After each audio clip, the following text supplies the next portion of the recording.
Good afternoon. This is DJ Koolbob, Smooth Jazz in the Afternoon, Smooth Grooves Monday through Sunday. And I have the opportunity, an honor to spend a few minutes with Miss Valerie Ghent. Please say hello to the listeners. Hello, everyone. It's a pleasure to be here. Thank you for spending a couple of minutes with me out of your busy schedule. Right off the bat, I'd like to ask this question. How long have you been singing? How long have I been singing? Well, I guess since a couple years old. My mother says that I was singing pretty early on and couldn't keep my hands off the piano and started making up songs just as I heard them in my head. Okay, a child prodigy seems like. I don't know about prodigy, but I did grow up with a lot of music in our household, so it was just the thing you did, I guess. It just came natural. Yeah, it certainly did. What projects have you worked on before? I see that you sang background. I think this is what it says. You sang background with numerous artists, from Stephanie Mills, Patti LaBelle, Shaka Khan. The list goes on and on. So, what projects have you worked on before your current release? Well, for most of my adult career, I've been working with Ashford and Simpson. And as their keyboard player, background singer, and also as a recording engineer. So I wear a lot of hats in the music business, as it sounds you do also. I think many of us do.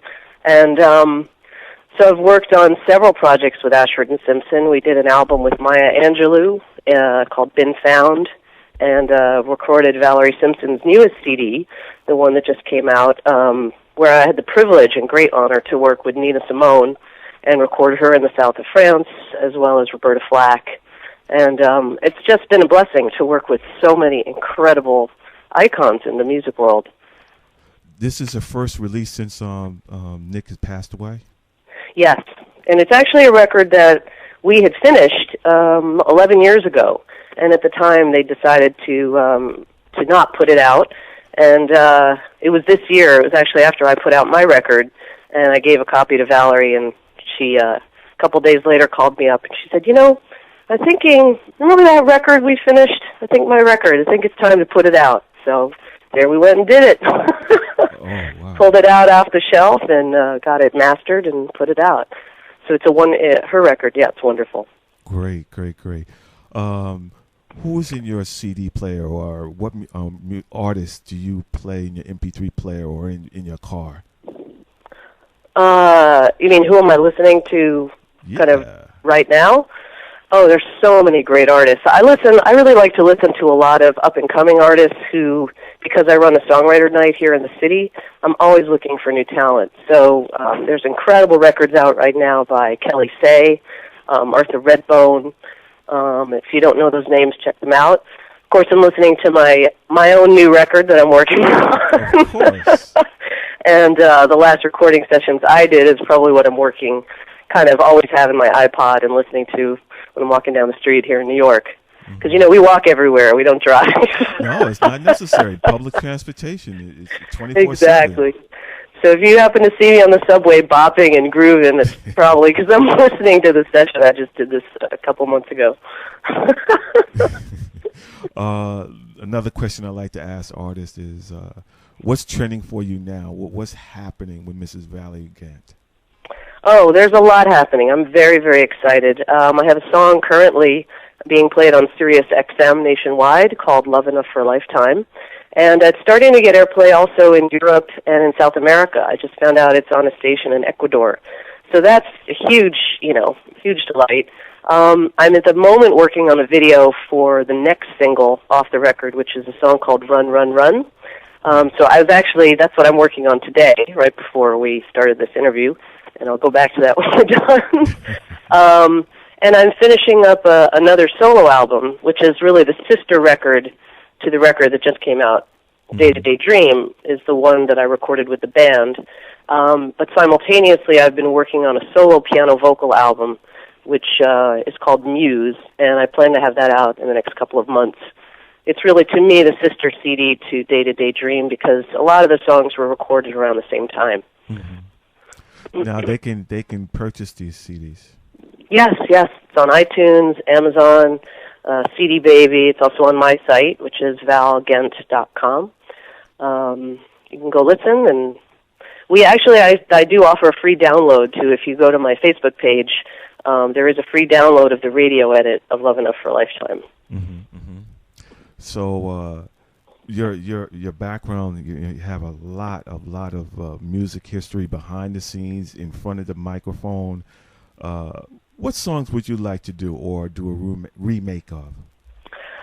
Well, that's a great question, and I'm really glad you asked it, because just last night I was singing. A few months ago, I did the blues night at Sugar Bar, which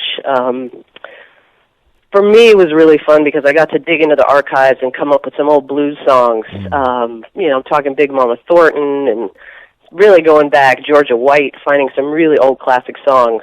So I've been working some of those up, and the next project I will be doing after I finish the solo album is a blues record.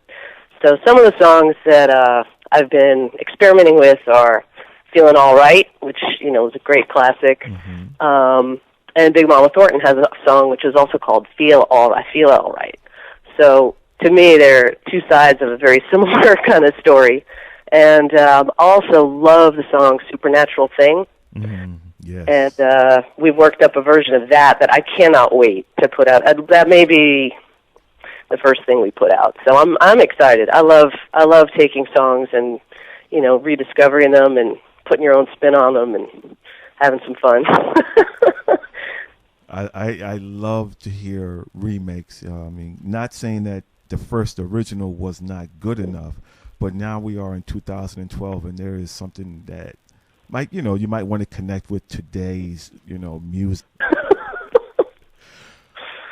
Miss Valerie Ghent with DJ Koolbob, interviewing her on Smooth Jams Radio. A question for you would be, what would you be doing if you weren't singing right now? Would you be acting, modeling, touring? What would you do? That's a wonderful question. I really can't imagine life without music at the center of it. But if I were to take, a different career choice and think, well, who would I be if I weren't a musician? What comes to mind is that I love gardening. I love being with flowers and trees, and I love planting seeds and watching them grow. So to me, it's very similar to music. It's being creative, and it's letting nature do what it does best. I understand. That's a great answer. What's coming up for you down the road? Down the road, we've got some wonderful things happening. I'm currently planning some shows for next year, and there's been talk about going to England and doing a tour there. So as soon as that's more definite, I will be announcing it on my website. And the big thing I'm working on right now is just finishing up these next records. So I'm in the studio a lot, and putting that front and center, get the new records out. My final question. What's the first song do you ever remember hearing? The first song I ever remember hearing? You have wonderful questions. Thank you. Well, it's a good question for me. I grew up, my parents were both musicians, and we lived in a building where Ornette Coleman lived. So my earliest musical memories are of his band rehearsing, free jazz, talking free jazz, as well as the electronic music my father was creating in his studio, and my mother's string quartet and chamber music rehearsals at the house. So the first music I heard was a real mix of all of that. And I think the beauty of it is it just opened my mind to all kinds of sounds and music, and that anything was possible. I understand that thoroughly. You have a wide range, going from, you saying, classical string instruments to electronics. I guess this is like really when electrical instruments were being introduced into the music world. Oh, exactly. Yeah. My father, he was, at the time, it was a pioneer of that kind of music and working on using the computer to create sounds before there were even synthesizers. So it was pretty interesting. It was around the time Bob Moog started inventing the Moog synthesizer and all of those things. I think as a kid I would go, wow, what do these buttons do, and check them out. And that's how I started learning how to record, actually. So my father had tape machines, and I would just experiment with them. So it was a blessing to have all of that kind of creative environment to play with. You was very well entertained and entertaining, I would say, at a young age. Yeah, it was a beautiful time, and I encourage my parents used to like to play games with us with music and having us just kind of spontaneously create things. So I encourage everybody out there, if you have young kids, put them around instruments, play music, have them think about it, have them, make up their own songs. That's what I love encouraging people to do, because I believe everybody can sing, everybody has a voice, and have the confidence, just go out there and try stuff. Yes. In closing, would you like to acknowledge or shout out to anyone, or even acknowledge people along the way that encouraged you and directed you on the path that you're on now? Oh, there's so many people. This could be a long list, but of course, Ashford and Simpson are right up there at the top. I mean, I've worked with them for so long, and it's like it's just been a gift to have worked with them all these years on so many varied projects. So a huge shout out to Ashford and Simpson, especially to Valerie Simpson right now. I'm still performing with her, so we're all adjusting to life without Nick, and that's a big change. I also want to shout out to Mike Thorne, who's a British record producer I worked for many, many years ago, and my God, so many great people. Debbie Harry, for going on the road with her and showing me the ropes about what it was like to be on a big tour going around the world. And, of course, to my family, and very, very much so to my husband, who, without his love and support, we need our family right there by our side, and I'm blessed to share my life with him. Wonderful. As DJ Koolbob would say, thank you so much. It's been an honor and a pleasure to chat with you for a few minutes. Miss Valerie Ghent, can you say goodbye to the people? Goodbye. Thank you so much for listening, and have a happy, happy holiday and all the blessings for 2013.